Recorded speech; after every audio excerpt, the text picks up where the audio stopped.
My name is Dr. Joseph R. Kraft.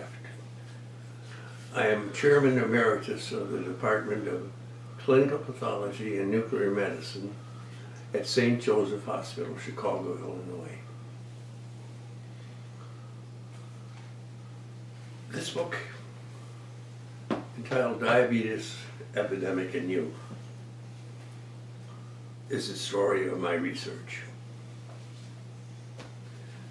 This book must be studied rather than just read, because by studying, by analytic analysis,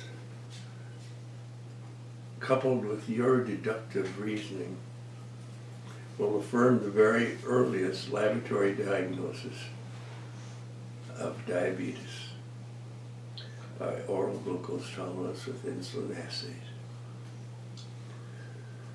The oral glucose tolerance with insulin assays was initiated in my laboratory at St. Joseph Hospital in 1972.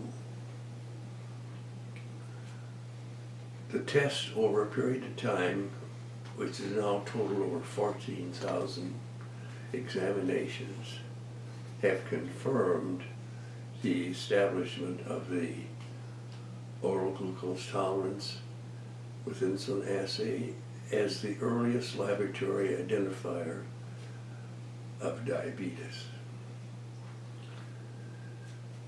The table of contents lists the highlights of the history and the current application of this examination.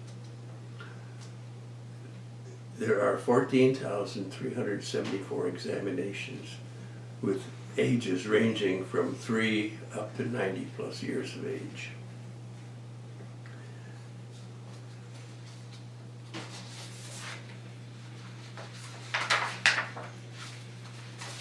And this resource, is totally unequaled in world medical literature.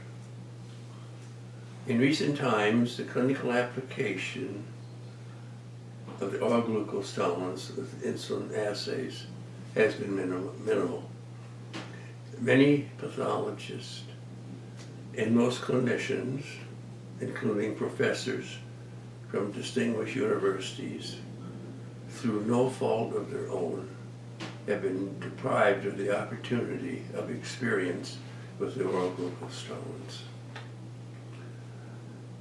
In order for an opinion to have weight, merit regarding this procedure, a randomized personal experience with 1,000 examinations would suffice. Once the 1,000 tests have been achieved, the reproducibility of the oral glucose tolerance with insulin assays will be self-evident. Dr. Kuhn, Thomas Kuhn, a most distinguished American physicist, historian, and philosopher, wrote in his classic, quote, "The Structure of Scientific Revolution," University of Chicago Press, Science Education, 1970. Now I'm going to read it exactly so that there will be no misunderstanding. This is from page 152.